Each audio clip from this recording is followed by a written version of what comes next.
Hello friends, welcome back to Digitalk. So in the previous session, we have learned in detail about the heap structure, right? What are the different partitions of heap, right? Where we have learned that there is a young generation and then old generation, and then there is a further partition of the young generation, and then we learned that how when the request receive, okay, then how your JVM process the request, okay, and then how the objects are get transferred from one partition of your heap to the other partition, right?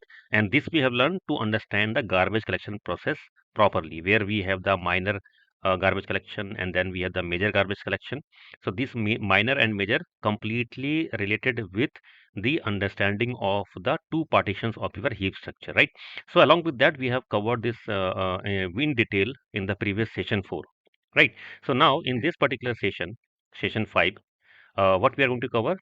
So we are covering here the heap parameters, tuning, and configuration. So before we go for the execution, before I show you with the executions, all these things, okay, I would like to explain so that you get a complete understanding.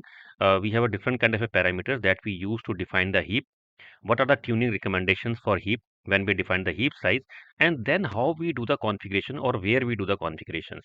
So we start the manage server with the help of node manager from the admin console. Along with that, sometime we use the scripts as well. Okay, and along with that, we have a multiple different managed servers. So, how we can define the custom the heap size for the different managed servers and for admin servers, and then what is the difference when we start from the admin console and when we start from the scripts, and where exactly we need to define these parameters. Okay, this is one of the major point of confusion between the multiple engineers. Okay, so those concepts I am going to clear you in this particular session, and then in the next subsequent session we will see with the execution as well. Right. So what we have learned so far about the heap is it is a runtime environment, okay, which is part of your JVM. Right. We have a JVM there, and there are multiple components inside the JVM, which is a runtime environment for your applications. And heap is part of the JVM. Heap is one part of the JVM. So in our system, we have the RAM, physical RAM, and we have to define certain portion of this RAM to our heap size, right? So if we have admin server and then we have multiple applications, managed servers, so each and every server run in own JVM, right? This we have covered in detail in the previous sessions. So each and every JVM, or you can say to each and every server, we need to find a heap which is a small portion of your RAM, operating system size. And what we have inside the heap, right? So this we have covered in detail in the previous session. We have the Java objects, right? We have a different kind of a Java object that get created inside your heap. So now based on your application code and the requirement of your applications, okay, we have to identify the heap size. Okay, and what are the standard practices to define the heap size? I will explain you at the end of this session. But before that, let me explain you when we define the heap size for our application servers, either it is an admin server or the managed servers. Okay, so we have a different locations where we define, but the two important parameters that we use for defining your heap parameters are x ms and xmx. So this is your minimum heap size and this is your maximum heap size. Okay, these are the two parameters that we use to define the heap size. Okay, so in some environment for some client you may see that the values of these two parameters are different. Maybe the xms is defined as 1 GB and xmx defined as 2 GB, something like that one. That means the difference in the heap size, minimum is different, maximum is different, and somewhere you may see that it is defined same, maximum and minimum defined as same. If it is 2 GB, here is also 2 GB. Okay, so why we define like this one, and what is the purpose of xms and xmx? Okay, so this xms is the minimum heap size that we define for our server, and xms is the maximum heap size that we define to our servers. Now what is the meaning of that one? Okay, so when we start our servers, for example, we are starting our admin server or maybe we are starting our managed servers. Okay, so as soon as your server is up and running, okay, it allocate the initial heap size for your servers. That means which will be allocated to your servers, and no other process in the operating system can use that memory. Okay, now for example, I have defined the minimum size as 1 GB and maximum size as 2 GB. So when your server is up and running, it will immediately allocate 1 GB to your JVM, or you can say to your admin server or managed servers, right? So if your OS RAM is 10 GB and you have started a managed server with the minimum heap size of 1 GB, okay, so then it will immediately allocate 1 GB to your managed server, and now the available RAM in your system will be 9 GB because this 1 GB is immediately allocated, right? Now suppose during the execution of the request, okay, at a certain duration, okay, the memory requirement get increased for your managed servers because you have a heavy load in the system. There are multiple requests are coming. Some heavy loads is execution in your managed servers. So the memory demand is getting increased. So in that situation, when the demand is more than 1 GB, okay, then your managed server will start occupying the extra memory from the MX maximum size, okay, and it can occupy up to the maximum value that we have specified, which is 2 GB. So that means initially when the server will start, it will occupy 1 GB, and as soon as the demand is getting increased, it can go up to 2 GB, but not beyond that one because the maximum limit we have defined as 2 GB. So that means your server, managed server, can use the heap size up to 2 GB, which is the maximum limit, right? So this is their minimum and this is their maximum. Now sometime, why you, as I said, you will see that those values are same. Okay, so this is one of the tuning recommendation. If you go through the Oracle documentations, at maximum place or always you will see that wherever possible define the minimum heap size to the maximum heap size. Okay, the reason is that, as I said initially, it will allocate the minimum size, and if the demand is increased, it can go up to the maximum size. But this increasing of your memory, okay, from 1 GB to 2 GB expanding, so this is a bit expensive, okay, like allocating the extra memory from your RAM up to the maximum limit. So this allocation will be bit expensive in terms of the performance of your application. Okay, this may degrade some performance of your application because it is going to allocate your memory at the runtime dynamically, right? So that's why it is always recommended you can define your minimum heap size equal to the maximum heap size. So what will happen, whatever the maximum demand of your application, okay, will be allocated to your managed server as soon as it is started, right? So that means your server, no need your server to allocate any memory dynamically. You have defined the complete maximum heap size, which is the expected utilization of your memory at the initial starting of the server. So your performance will get increased. But on the only drawback is that, as I said, if your operating system memory is 10 GB, and if you have defined your minimum and maximum same, or you can say the minimum 2 GB, so as soon as your server is started, immediately the 2 GB will be allocated to your managed server. So now if 10 GB is your OS RAM, now in this case it will be 8 GB, which was previously 9 GB because the initial size was only 1 GB, right? So now it is 8 GB. Okay, so this is one of the drawback because it is immediately allocate the total memory of your managed server from your RAM available pool. If you have a sufficient memory in your servers, you are not worrying about your availability of the RAM in your server, then this is a good practice. You can define that one. Okay, but if you have a certain limitations of the memory, okay, in that case, you have to take care of that one if you really want to have both same or not. Okay, because it is also possible that out of 24 hours in a day, you need the 2 GB of RAM only for 2 hours, and rest for 22 hours only 1 GB is sufficient. So if for 22 hours 1 GB is sufficient and only for 2 hours I need the 2 GB of RAM during the peak time, okay, so in this situation, okay, when you are struggling for the RAM in your system, so you can define your minimum size to 1 GB and maximum to 2 GB, because for 22 hours a day you need only 1 GB, and only for 2 hours in a day when you have peak time you need the 2 GB of RAM, right?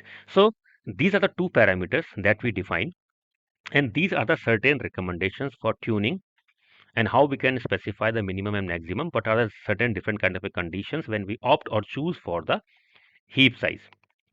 Okay, so now hope it is clear to you what are the heap parameters and what are the recommendations for tuning, and then how we conclude if we go with the same heap size or not. Okay, but on top of that, When we say about the configuration of your heap size, we need to configure the heap size, okay, for any of your admin server, maybe for the managed servers. Okay, so how we do that one? So first thing we have learned about the parameters. What are the parameters that we use? So we have two parameters, XMS and XMX. These are two parameters to define the minimum and maximum heap size. Now you can define these to your admin server and managed server, okay, either from the console, admin console, or either from the scripts, whatever you use to start your servers. Okay, so when we say about the console, so you can go to console, click on your server name, okay, and then inside the configuration, you will have option called server start tab. Okay, inside the server start, you will see an option arguments. I will show everything with the execution as well, okay, in the next subsequent sessions. So as of now, I am just giving you the knowledge of that. So in the argument section, you can specify these parameters. Okay, so as soon as you are going to restart your server, okay, these parameters will get reflected. Okay, so this is the option to start from the console. Now, if you are starting your managed servers with the help of scripts, like we have a script called start managed WebLogic .sh or bad in Windows, right, inside your bin folder. So if you are starting your managed server with the help of scripts, then this console option is not going to work. Okay, because when we start our managed server from the console, it always use a node manager. Okay, and this setting which is inside your server start will only applicable if you are starting it from the admin console. If you are not starting your managed server from the admin console, then whatever the changes that you have defined in the server start, there is no meaning of that.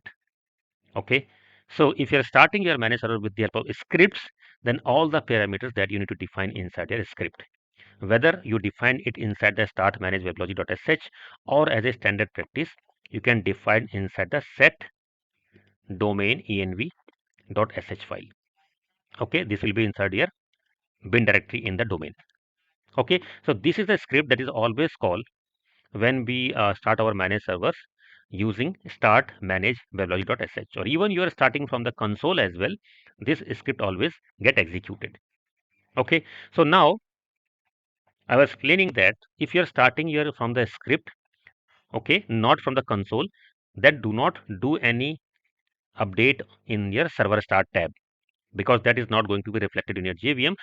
Go with the set domain.env.sh, okay, and then define the parameter.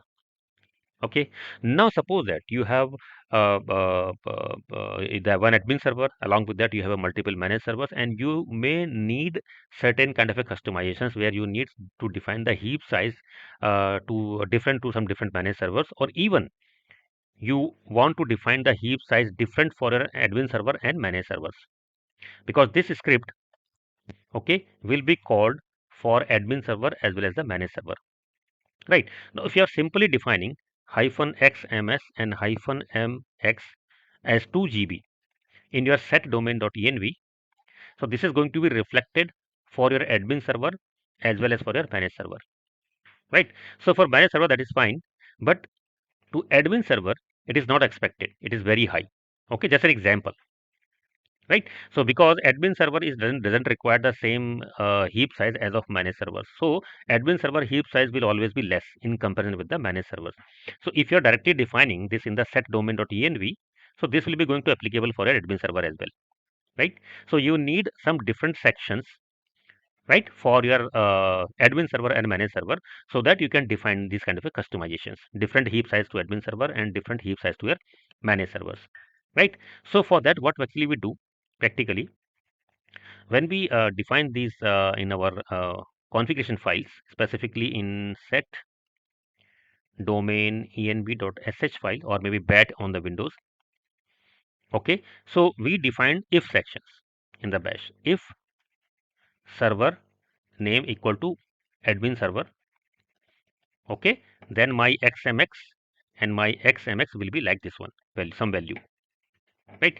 And if server name equal to my managed server name, then hyphen xms will be 1 GB or whatever you want, hyphen xmx equal to 2 GB, like this one.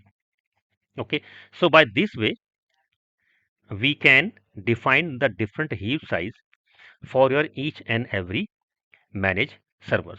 Or even if you are not defining anything on the console, okay, like in the server start tab, as I said, okay, you can define these settings in the set domain.env, and it will get reflected because this file always get called, whether you are starting from the script or whether you are starting from the console. The only difference is that if you are not going to start your manage server from the console, that do not do in the server start tab, because this server start tab is only applicable when you are starting from the console, right?